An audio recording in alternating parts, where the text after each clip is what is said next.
본문 들어가게 되면 먼저 작품을 할 게 아니라 이론 먼저 설명을 좀 해야 되겠죠. 일단 고전 산문이 잘 봐 얘들아. 현대 시만 봤어. 현대 소설도 소설만 봤지 고전 시가도 시가만 봤습니다. 그런데 고전 산문이라고 해서 소설이라고 하지 않고 산문이라고 붙이는 이유가 있어요. 왜 그러냐면 고전 산문 영역에는 우리가 소설 위주로 보긴 하지만 소설만 있는 게 아니어서 그래서 6가지 영역이 있답니다. 자, 먼저 설화부터 가볍게 툭툭 건드리고 갈 거예요. 자, 가장 먼저 아주 먼 옛날 입에서 입으로 전해져 오거나 혹은 중요한 일은 글로 기록이 되었던 그런 이야기를 설화라고 부르고요. 참고로 설화에는 3가지 종류가 있습니다. 신화, 전설, 그리고 민담.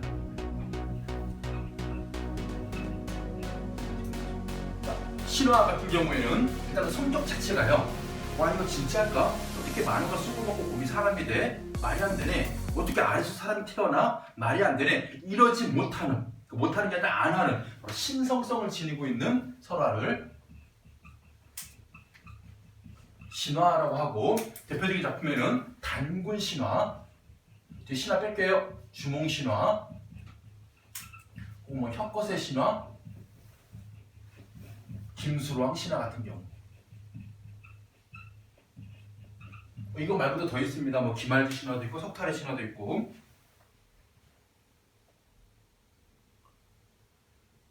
자, 이렇게 신화도 있고요. 그다음 전설 같은 경우에는 신빙성. 신빙성이 뭐예요? 믿을만한. 믿을만한은 뭐가 있어야 돼? 근거. 근거인데 우리가 자료 또는 좀 더 구체적으로 말하면 증거물이 있어야 돼요. 우리가 예를 들어 뭐 법정에서 제 주장이 믿을만합니다 하면 뭐가 있어야 돼? 증거가 있어야 될 거 아니에요. 그랬을 때 이 전설 같은 경우는 꼭 증거물이 남아요. 그 남은 증거물이 사람에 대한 기록이냐 혹은 뭐 땅이냐 물건이냐 이런 식으로 해가지고 기록이 남기 때문에 신빙성이 있고요. 그리고 우리가 배울 작품이기도 하고 나중에 교과서에도 실려있는 조신의 꿈이라는 전설을 공부하게 될 겁니다. 참고로 저 작품에도 마찬가지입니다. 증거물들이 있어요. 예전에 선생님 초등학교 국민학교 나왔어요. 국민학교 다닐 때 밤에 주말에 했던 걸로 기억해. KBS에서요 전설의 고향을 해요. 옛날에. 그러면 전설의 고향 하게 되면 되게 무서운 장면들이 막 진학하고 마지막에 뭐라고 얘기하냐면요. 이 이야기는 뭐 충남 어느 지역에서 전해오는 이야기로 지금도 그곳에 가면 뭐가 남아있다고 합니다. 뭐 바위가 있다고 합니다. 연못이 있다고 합니다. 뭐 절이 있다고 합니다 하면서 증거물을 마지막에 얘기해줘요. 이게 전설의 특징이죠.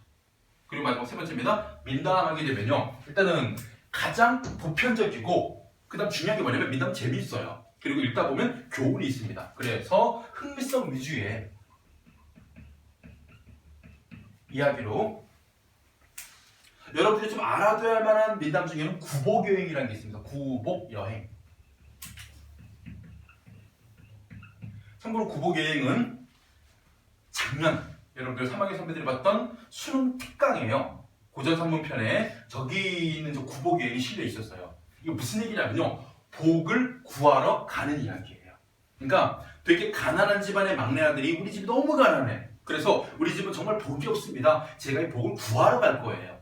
직접 하느라고 관상제 만나러 갈 거예요. 하는 이야기입니다. 그렇죠? 자, 이런 신화 전설 민담 우리가 뭐라고 한다? 설화라고 한다. 그 중에 우리도 뭘 볼 거야? 조신의 꿈을 볼 겁니다. 두 번째입니다. 여러분들 가전이라는 게 있어요. 가전. 우리 텔레비전 냉장고는 가전이 아니라 감 많이 떨어졌어요. 옛날에 되게 재밌는 얘기 많이 했는데 이제 드립티다 허전해. 자, 뭐냐면요. 바로 사물을 의인화해서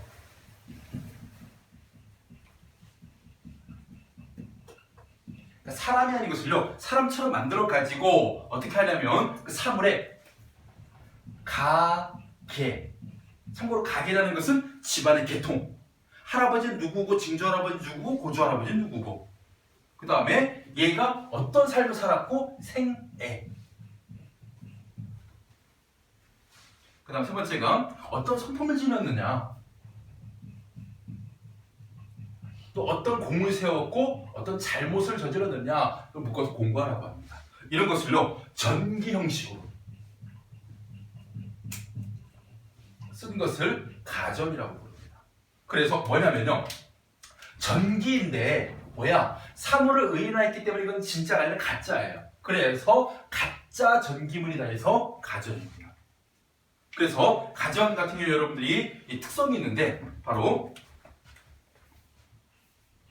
개, 새, 징, 인이라고 해서 세상 사람들을 경계하고, 세상을 경계하고 사람들의 잘못을 꾸짖는 그런 내용. 그러니까 조심해라, 정신 똑바로 차리게 살아라, 착하게 살아라 하는 내용이 주를 이루고요. 그 다음에 풍자성과 비판의식이 상당히 강한 작품입니다.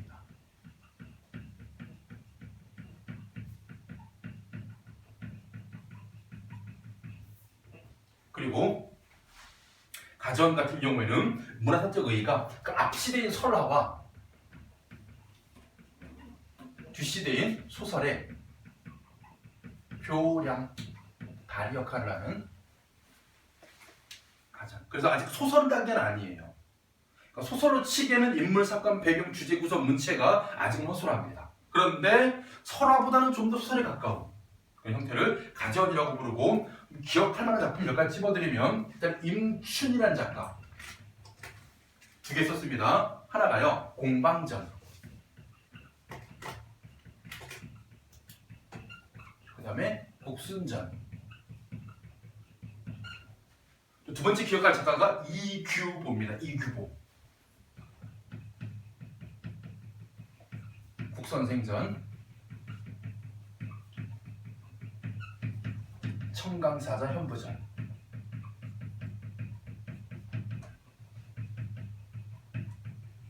참고로 이 작품들은 잘 봐, 다 전으로 끝나고 있어.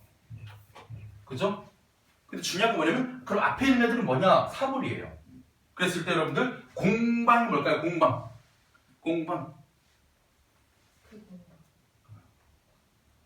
뭐 하는 거? 아, 우리 막 그 취미로 하는 거, 막 나같이 막 낮에 할 일 없는 사람들 가가지고 막 톱질하고 망치 뚝딱뚝딱 하는 그 공방이 리가 없지. 구멍, 방, 네모난 구멍이 뚫려 있는 물건. 동그라미 위에 네모난 구멍이 뚫려 있는 물건. 돈을. 근데 엽전 있잖아요. 국선생. 참고로 여기는 여기는 국 같은 국자입니다. 나라 국자 아니에요. 미리 말씀드렸습니다. 무슨 국일까요? 먹는 거. 아, 밥에 말아 먹기도 하고, 뭐 미역, 북어, 순대, 그 국 아니겠죠. 술. 예, 술국자입니다. 여러분들 아직 안 드셔봤겠지만 나중에 언젠가 드셔보실 텐데 추천하는 술 중에 매취순이라는 술이 있어요. 그러니까 매화 술인데요. 그러니까 매화 매실주. 이게 만든 회사 이름이 국순당이에요. 당하면 집을 의미하고요. 앞에 국순이 국순입니다. 술국자예요. 청강사자 현부 하게 되면 바로 거북이를 의인하는 겁니다. 이런 식으로 사물을 의인화해서 잘한 점은 칭찬하고 못한 점은 꾸짖으면서 사람들에게 이렇게 살면 잘못되고 이렇게 살면 옳다라고 가르쳐주는 성격의 가전. 참고로 이거 말고 더 있습니다. 뭐 저생전도 있고 종의를 의인한 거고요. 정치자적 재판을 의인한 것이고 이렇게 많아요. 그 다음에 세 번째, 드디어 여러분 기다리고 있는 소설 단계가 왔습니다. 고전소설.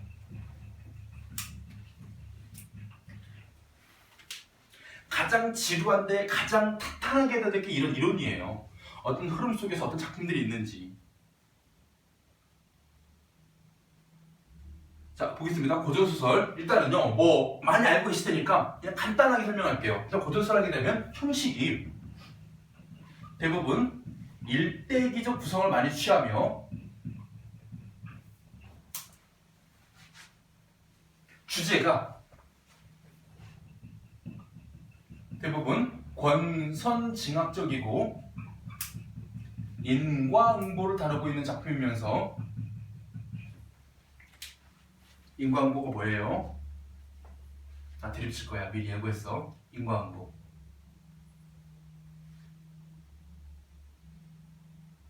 그냥 편하게 얘기해. 인과응보 뜻이 뭐야?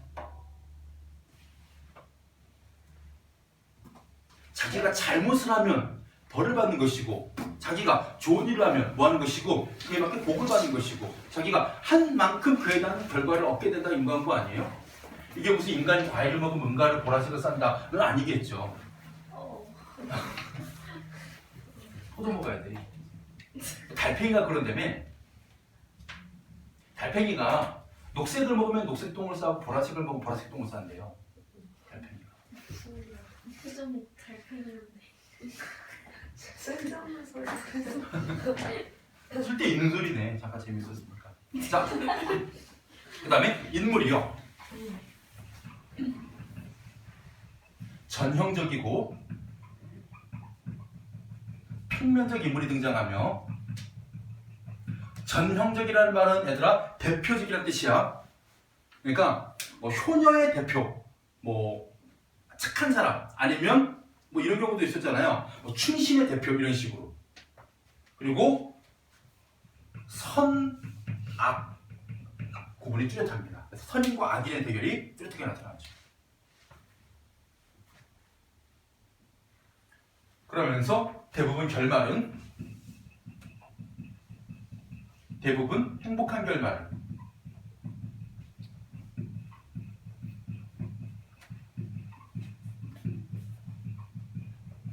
보이는 비로소 완성된 형태의 우리 산문, 고전, 소설이고요. 참고로 고전 소설 같은 경우는 간단하게 유형만 말씀드릴게요. 유형. 고전 소설에는 한문 소설, 그다음 영웅 분담 소설, 가정 소설, 나중에 설명드릴 겁니다. 판소리계 소설.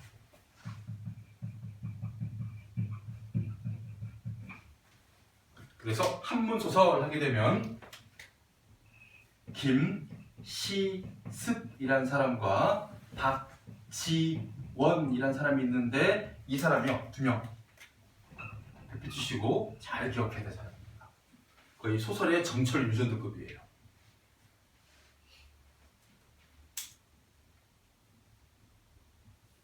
그 다음에 영웅 분담 소설을 하게 되면 우리가 뭐 홍길동전도 있겠지만 이거 다 빼버리고 실질적으로 우리한테 필요한 작품, 유충열전과 조웅전처럼 남성 영웅이 등장하는 그런 전쟁을 하는 소설을 영웅 분담 소설이라고 합니다. 유충열전 교과서에 실려 있습니다. 앞으로 배울 거예요. 그 다음에 가정소설이 뭐냐면, 애들의 가정이 무슨 가정일까? 집안이에요. 말고 우리가 알고 있는 그 가정이겠죠. 그래서 한 집안의 이야기. 대표적인 건 사시남정기.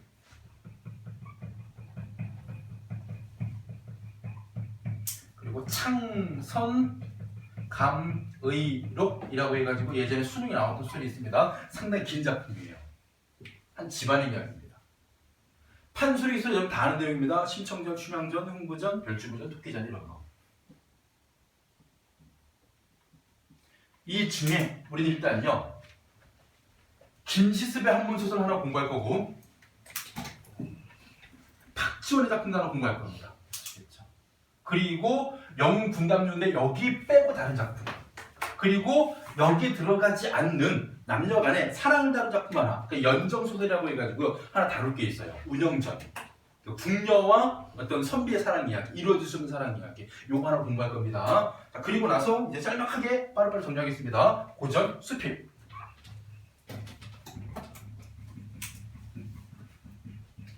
수필은 수필인데 옛날 쓰인 겁니다. 그때는 표기 방식에 따라서 한문 수필과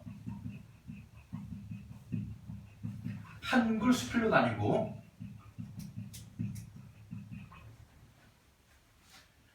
한문 수필은 주로 남성 사대부에 의해서 많이 창작되었으며, 이 중에요, 여러분들은 기, 설, 요 두 가지 이름 기억해 주시면 됩니다. 기와 설. 수필 중에 뭐뭐뭐 기로 끝나는 게 있어요. 기. 그럼 기로 끝났다는 얘기 뭐냐면요. 어떤 건축물이나 어떤 여행에 대한 기록을 담은 수필은 기라고 하고요. 설로 끝나는 수필이 있습니다. 요거는 자신의 경험을 바탕으로 한 깨달음이나 가르침을 담은 내용을 다루게 되면 설 수필이 돼요. 우리는 기 중에 수오제기라는 작품 배울 겁니다. 기록 끝난 작품 중에요. 수오제기, 통곡헌기 해가지고 앞에 세 글자가 다 집 이름이에요. 수오제라는 집에 대한 건축물에 대한 이야기, 통곡헌이라는 건축물에 대한 이야기. 그 다음에 설은요, 뭐 참화설, 경설, 이옥설 이런 식으로 슬견설 이런 식으로 자기가 뭐 집을 고친 경험, 말을 빌려 탄 경험, 혹은 뭐 이를 잡아가지고 죽인 경험 이런 걸 통해 가지고 깨달음을 드러내는 방식의 수필을 설이라고 합니다. 간간히 잘 나와요. 그 다음에 한글 수필 같은 경우는 주로 여성에 의해서 많이 쓰였고 이름만 그냥 말로 설명드릴게요. 우리 사도세자의 아내이자 정조의 어머니이자 영조의 며느리였던 다시 사도세자의 아내이자 정조의 어머니이자 영조의 며느리였던 땡땡땡 홍씨. 홍씨. 성이 홍씨예요. 보통 앞에는 뭘 붙이냐면요. 어떤 궁에 기거했다. 어떤 궁에 있었던 안 들어봤나요? 해경궁 홍씨라고. 안 들어봤을 수도 있어. 그렇지. 해경궁 홍씨의 한중옥이라는 수필이 있고요. 유씨 부인의 조침문. 조침문이 뭐냐면 바늘이 부러진 것을 애도한 수필이 있어요. 여기 옛날에 문학교과서에 실려 있었어요. 이렇게 좀 여성 중심의 한글 수필이 있었다는 거. 그 다음에 판소리.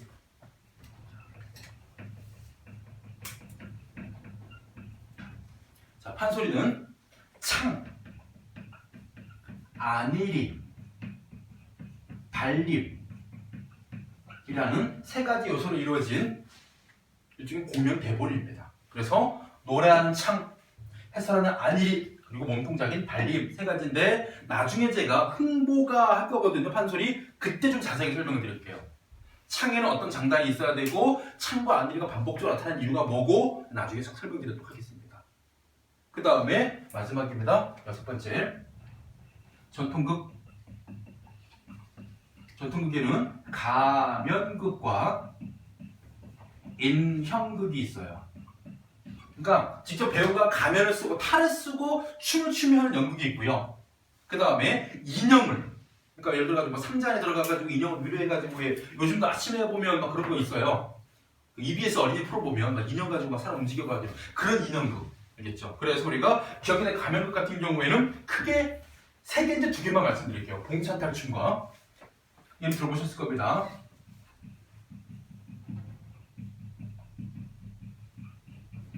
양주 별산의 놀이.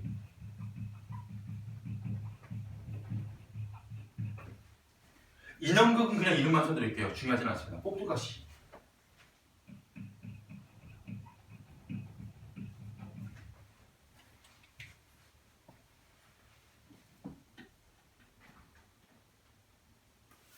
이렇게 고전 선물이 쭉 1번부터 6번까지 흘러내려오고 있는데 제일 중요한 거 뭔지 아십니까?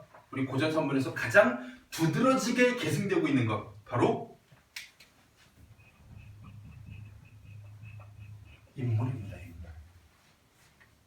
어떤 신성한 인물들의 이야기예요. 단군의 이야기, 주몽의 이야기, 헛것의 이야기, 수로왕의 이야기, 또는 조신이라는 인물이 꿈을 통해 가지고 깨달음을 얻는 이야기.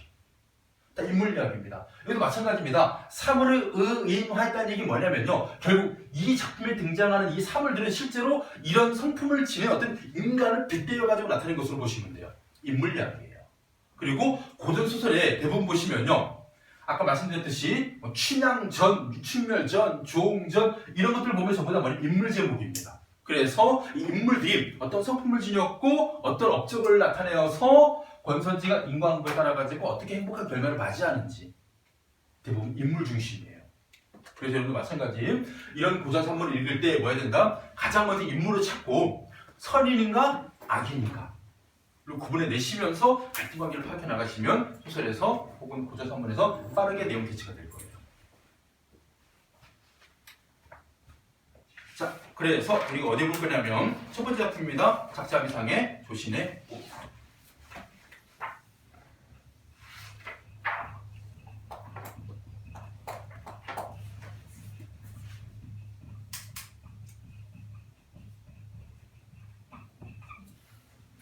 간단하게 전체 내용을 설명드리면, 자, 조신이라는 사람이 있었는데 이 사람은요 신라시대 승려예요. 스님입니다. 그런데 이 사람이 뭐였냐면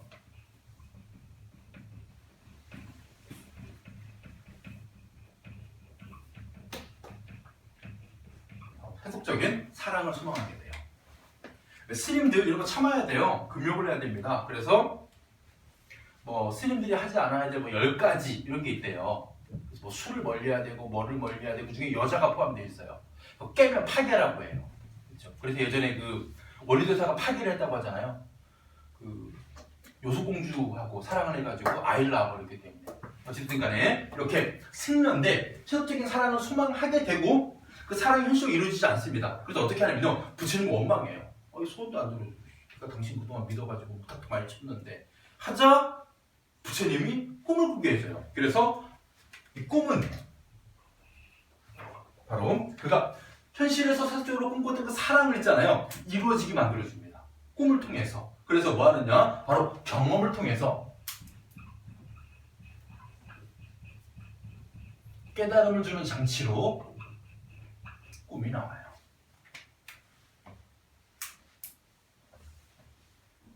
그걸 웹툰에 나올 법한 이야기죠.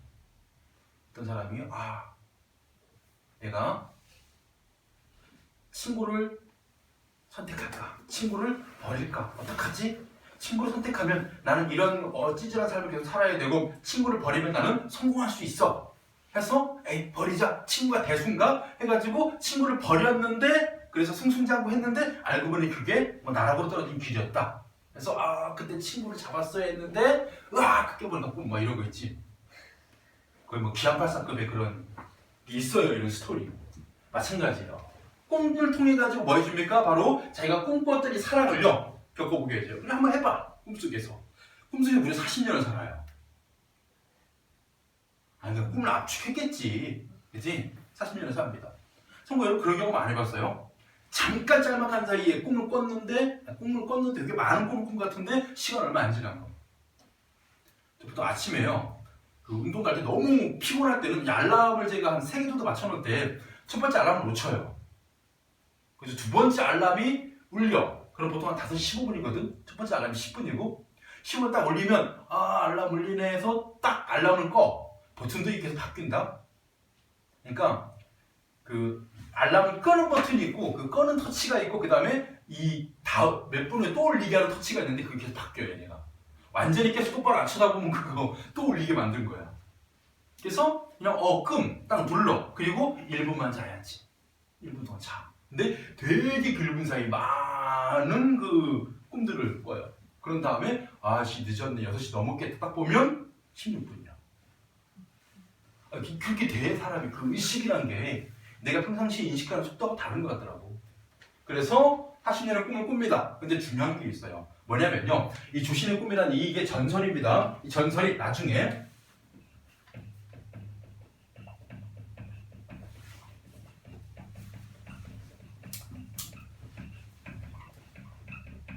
몽자류 소설의 효시가 되는 작품으로 근원이 되는 작품으로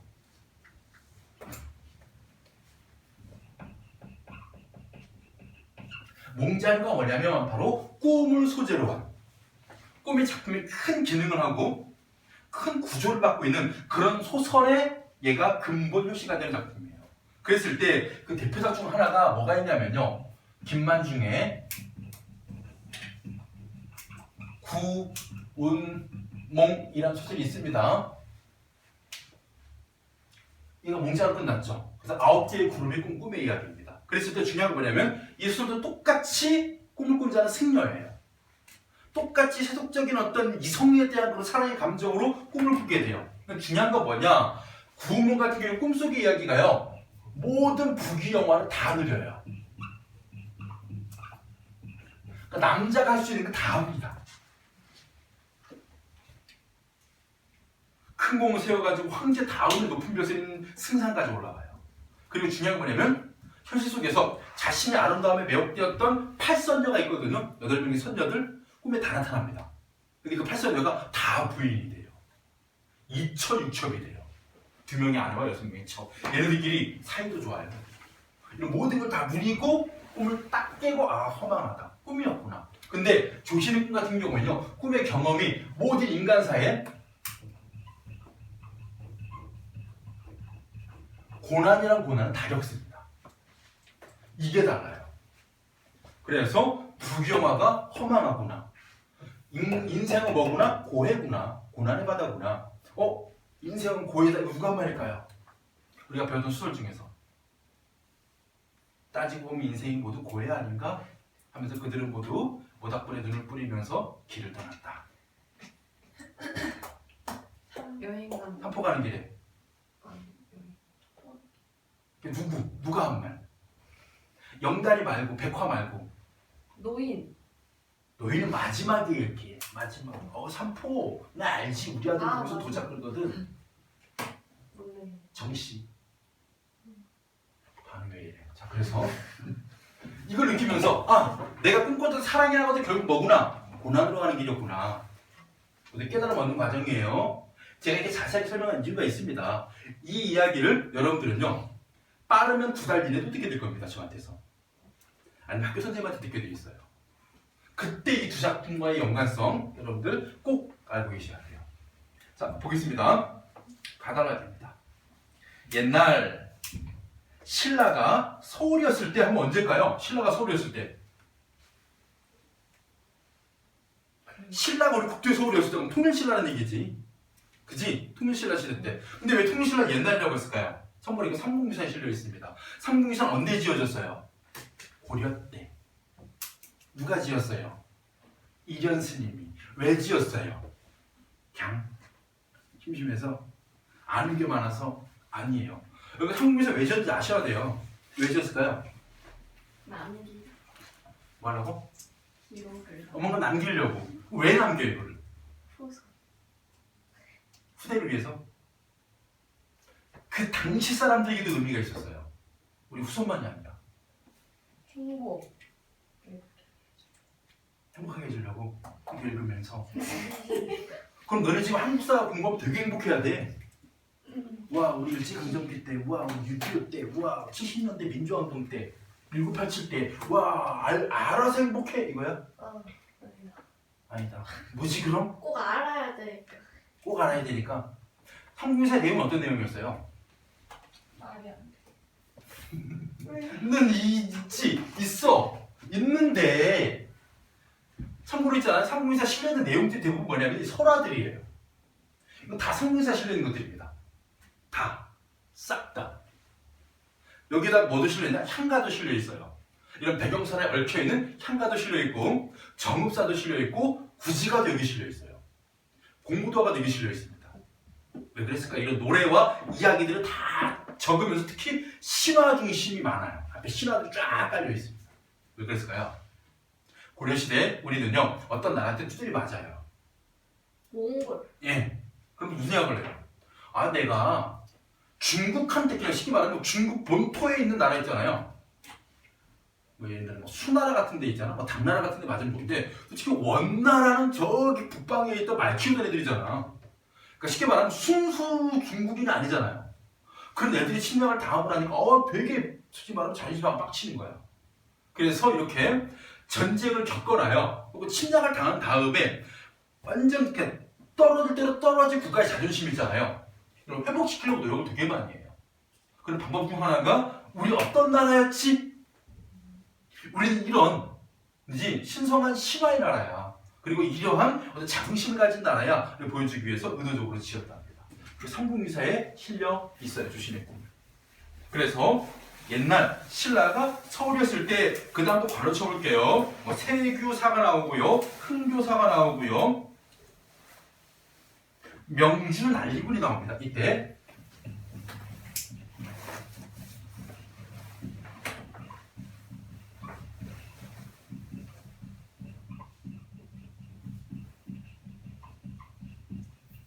참고로 세규사를요, 이 규자하고 달자가 한자가 되게 비슷하게 생겼어요. 그래서 어떤 책에는요, 세달사라고 나오기도 합니다. 당황하지 마세요.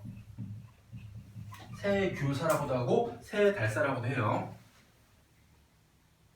왜 이런 경우 있잖아. 어떤 사람은 이렇게 비슷하게 읽어버리면 요거를 토라고 읽을 수도 있고 사라고 읽을 수도 있잖아요. 위에가 길면 사고 밑에가 길면 토잖아요. 이런 식으로 귀하고 달자가 좀 비슷하게 생겼어요. 그래서 세규사하고 세달사는 그게 중요한 게 아니라 전부 다 뭡니까? 구체적인 지명들입니다. 그리고 이런 구체적 지명은 바로 전설의 특징 중 하나입니다. 전설은 구체적인 지명을 제시해서 뭘로 펴준다? 신빙성으로 펴줘요. 실제 이 동네 가면 전해지는 이야기야.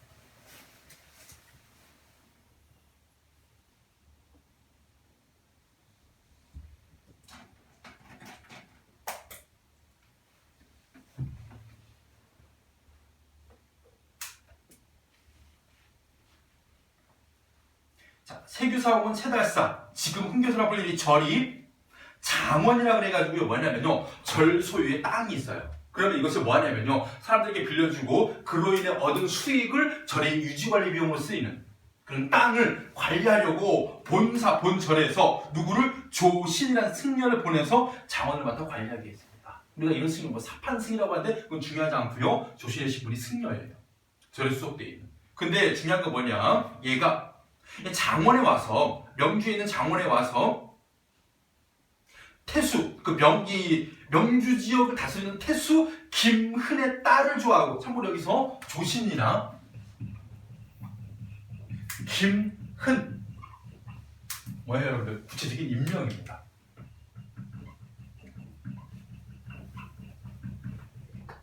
마찬가지 전설의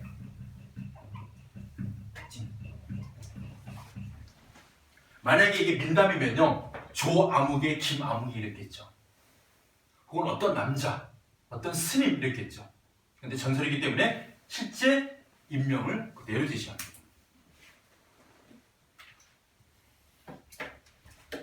자, 김은의 딸을 좋아하고 아주 반했다. 뭐한 겁니까? 김은의 딸을 좋아한다는 것 자체부터가 세속적 용어를 갖게 된 거예요. 그랬을 때 나더러 여러 번 마산사 관음보살 앞에 가서 참고 여러분들 안중에다 넘어가자.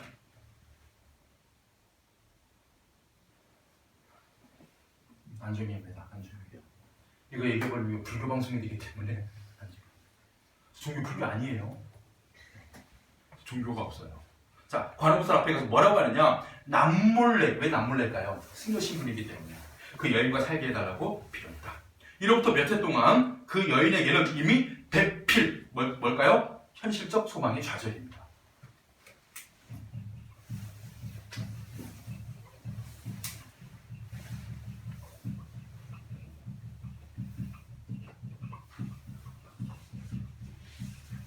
태수 김은의 딸에게 배필이 생겼다는 것은 뭐니까 그 사람이 이미 다른 남자의 아내가 됐다는 얘기예요.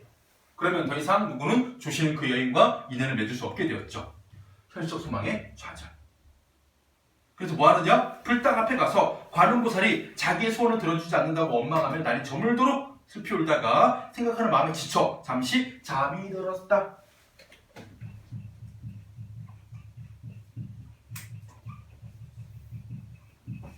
한자로 꿈에 들어간다. 입몽 단계입니다.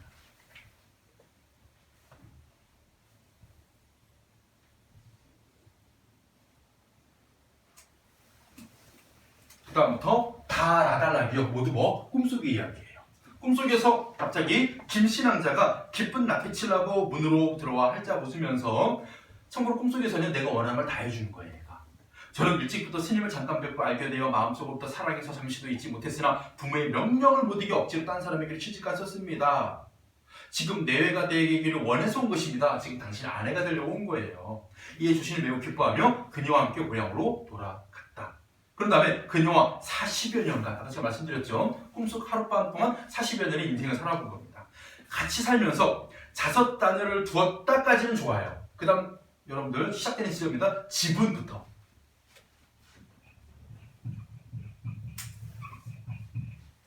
자, 내용 쭉 들어가겠습니다. 다만 내 벽뿐이고, 무슨 일일까요? 집이 4벽밖에 없다는 얘기는 다른 생활 삶이 없는 가난한 삶을 의미하기 시작합니다. 4벽뿐이고 좋지 못한 음식마저도 계속해서 갈 수가 없었고, 참고로 이때 좋지 못한 음식마저도 계속 유지할 수 없었다를 한자로 삼순구식이라고 합니다.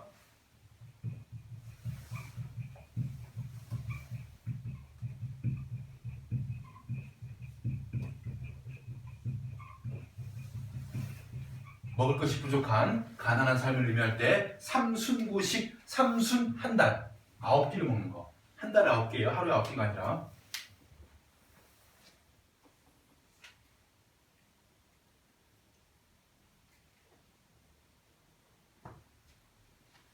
마침내 꼬리 말이 아니어서 식구도 이끌고 사방으로 다니면서 두루 얻어먹고 지냈다. 이렇게 10년 동안 초야로 두루다닌 옷은 여러 조각으로 찢어져 몸도 가릴 수가 없었다. 지금 뭐가 나온 겁니까? 집이 4벽밖에 없었다. 먹을 것은 부족했다. 옷도 다 찢어졌다. 의식주가 모두 필요한 상황이에요. 가난을 보여주는 것이죠. 근데 중요한 건 이겁니다. 이렇게 힘든 건 참을 수 있었어. 근데 명주 해현령을 지날 때 15살인 큰아들이 굶어 죽어요. 그러니까 굶어 죽을 정도로 집이 너무 가난하고 힘든 것이었죠. 그래서 통곡하면서 길가에 묻습니다. 남은 4식구를 데리고 그들은 우곡현에 이르러 길가에 띠집을 짓고 살았는데 내외는 늙고 병들어서 굶주려서 일어나지 못하니까 뭐 했냐면요, 10살 된 딸아이가 이웃집에 밥을 빌어 먹으러 다니는데 부모 주려고 그 마을 개에게 물린 거예요. 그러니까 부모 먹을 밥을 얻으러 다니다가 그랬을 때 아픈 것을 부르짖으며 앞에 누우니까 부모가 어떻게 해요? 늙은 부모를 위해 가지고 자식이 밥 빌러 갔는데 개에게 물린 걸 보면서 가슴이 찢어지죠. 목이 메어서 눈물을 몇 줄이고 흘렸다까지.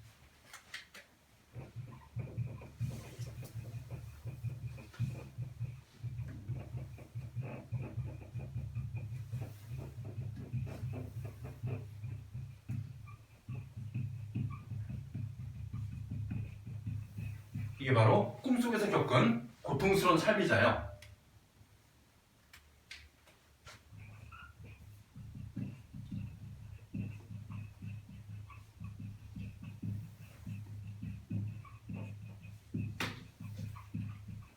바로 세속적인 욕망인 사랑을 선택한 결과예요.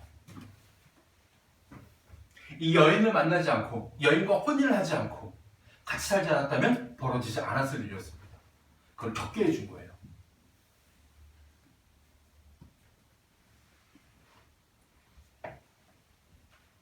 자, 부인이 이렇게 얘기합니다. 내가 처음 그대를 만났을 때는, 우리가 과거에는 얼굴도 아름답고 나이도 젊고 입은 옷도 깨끗했습니다. 그런데 오랜 세월이 지나면서 우리는 점점점 힘들어졌습니다. 중량. 그래서 이런 지경이 이렇습니까?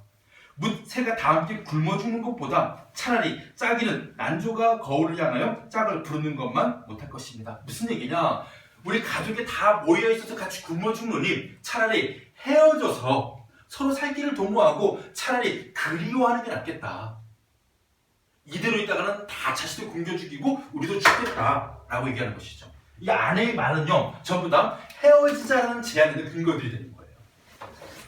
추우면 버리고 더우면 친하는 것은 인정해 차마 할 수 없는 일입니다. 하지만 이것을 행하고 그칠 것은 사람의 힘으로 되는 게 아니거든요.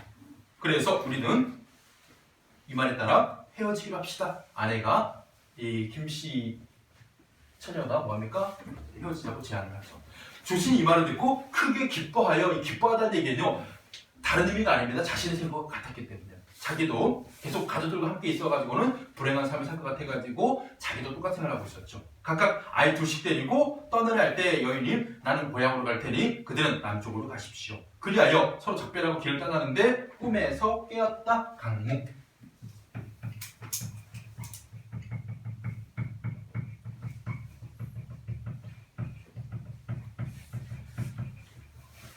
이렇게 꿈으로 들어가는 단계가 있고 꿈에서 나오는 단계가 있어요. 그러면 인몽은요, 현실에서 꿈으로 들어가는 단계이고 강몽은 꿈에서 다시 현실로 나오는 단계입니다. 이런 구조를 환몽구조라고 해요. 환몽구조라고 부르고, 환자가 순환하답니다. 꿈을 기점으로 해가지고 들어가고 나오는 환몽구조. 그리고 환몽구조면요 필수적으로 무조건 따라 붙을 수밖에 없는 구조가 있습니다. 액자식 구조예요.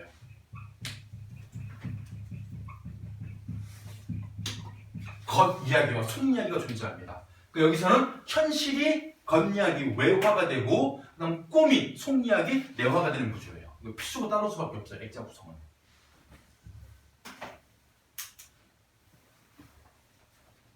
자, 꿈에서 깨서 현실로 돌아왔습니다. 그럼 바다라부터 현실이에요.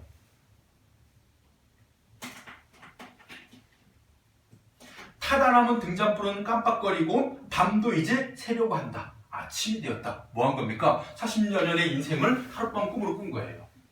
그랬을 때 여러분 괄호 쳐보세요. 수염과부터.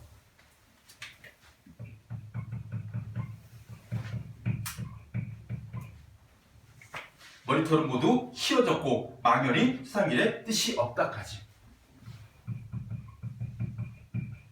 자, 우리 교과서 수업됐을 때 있잖아요. 각 학교에서 선생님도 출제하실 때 여기를 가지고 수염과 머리가 모두 휘어졌다가 뭘 의미하는가? 그래서 하룻밤 꿈을 꾼 것 같지만 실제로 조씨는 많이 늙었다라고 잘못 설명을 붙여서 애들이 형식시킨 경우가 있었어요. 이거는요, 조씨는 늙은 게 아니에요. 뭐냐면요, 꿈속에서 그만큼 먼 겁니까? 고뇌가 컸기 때문에.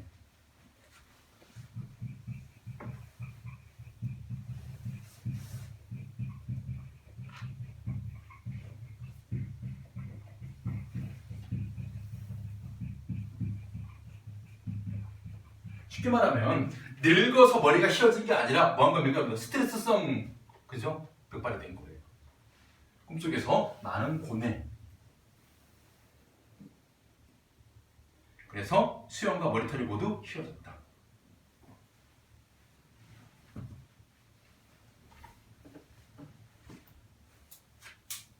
자, 그 다음부터 깨닫기 시작합니다.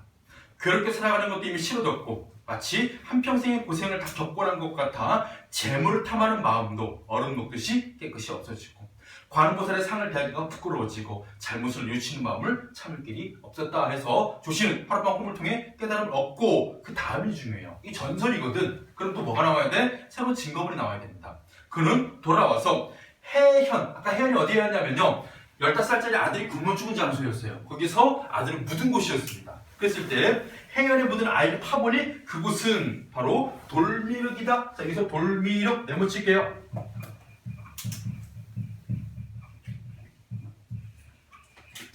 자, 일단은 돌미륵 하면요 돌로 만들어진 미륵보살입니다. 그러면 이거 뭐예요? 부처라는 얘기죠. 그래서 첫 번째가 불교적이고요.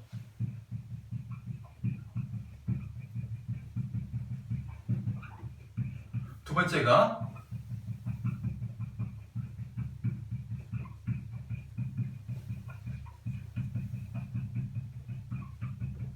전설의 증거물로서 신빙성을 높여주는 장치가 돼요.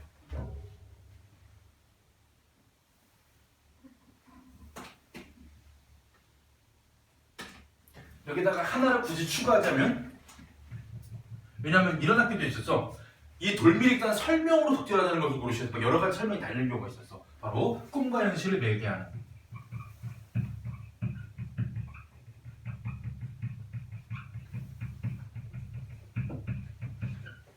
꿈속에서 누가 나타나가지고 나에게 뭘 알려줘.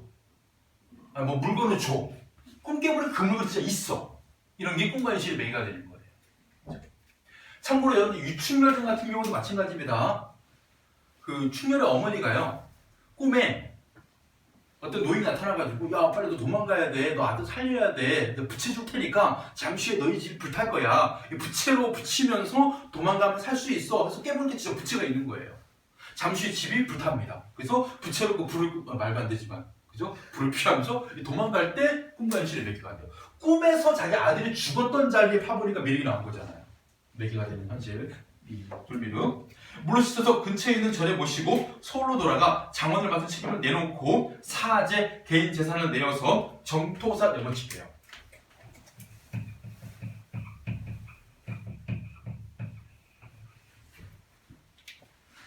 자, 이게 바로 불교적 설화임. 왜냐면 이게 절이거든요. 그리고 두 번째입니다. 전설의 증거물.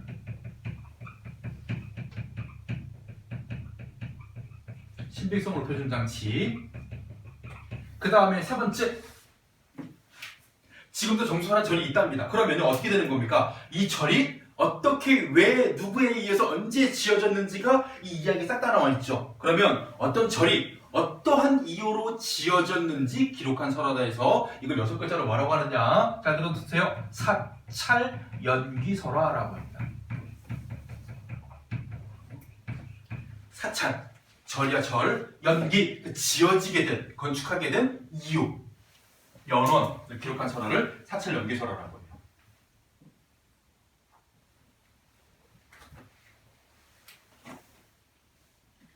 그리고 부지런히 착한 일을 하고 그 후에 어디서 세상을 마쳤는지는 알 수가 없다 해서 전설로서의 요건, 구체적인 지명, 구체적인 인명, 증거물까지, 그리고 환몽구조, 꿈을 통해서 깨달음을 얻었다.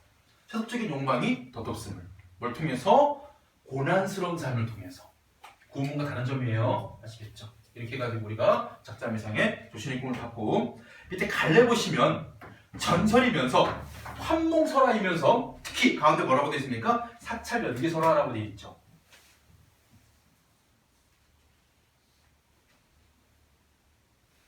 우리 사찰 연기설화 중에요, 두 가지만 얘기할게요. 하나가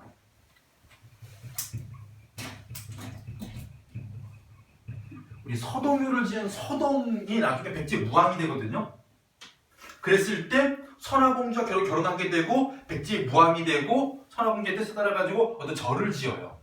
지금 전북 이산족에 가면 옛날 그 백제의 수도에 뭐가 있냐면요, 미륵사가 있습니다. 그래서 이 미륵사 창건설화라고 해가지고 서동설화도 사찰 연기설화고요. 또 하나가 있는데 김현감호. 이것도 여러분 들어두시면 상당히 중요한 작품입니다.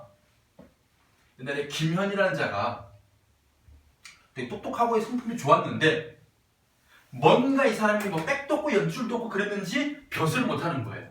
벼슬이 너무 하고 싶은 거예요. 그러다 어느 날 호랑이 처녀를 만납니다. 호랑이 처녀가 이 김현의 됨됨이하고 인물됨에 감탄을 해가지고 서로 사랑을 해요. 나중에 알고 보니까 호랑이인 거예요. 그래서 이 호랑이가 어떻게 하냐면요, 김현이라는 이 사람, 자기의 낭군이었잖아요. 잘 되게 하기 위해서 자기가 포악한 호랑이가 돼가지고 사람들을 막 해쳐요. 그래서 나라에서 뭐합니까? 저 호랑이를 잡는 자에게 벼슬을 주겠다 해서 드디어 됐군요 하면서 김현에게 칼을 줍니다. 이 칼로 저를 찌르세요. 김현이 찌르진 않아요. 이 호랑이가 김현의 손을 잡고 자기가 이제 자결을 해요. 호랑이가.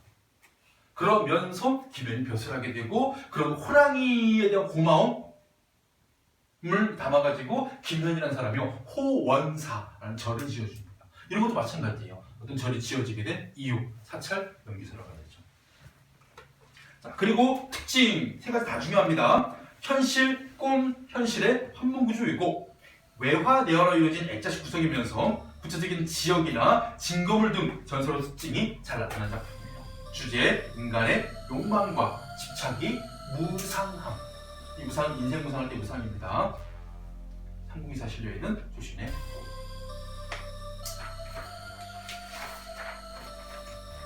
자, 일단은 첫 타임에 이렇게 이론 설명하고 한 작품 목필기로 간단히 보고 좀 쉬었다가 이제 이생규장전, 뒤에 뭐 있나, 운영전 쭉쭉 나가 보도록 하겠습니다.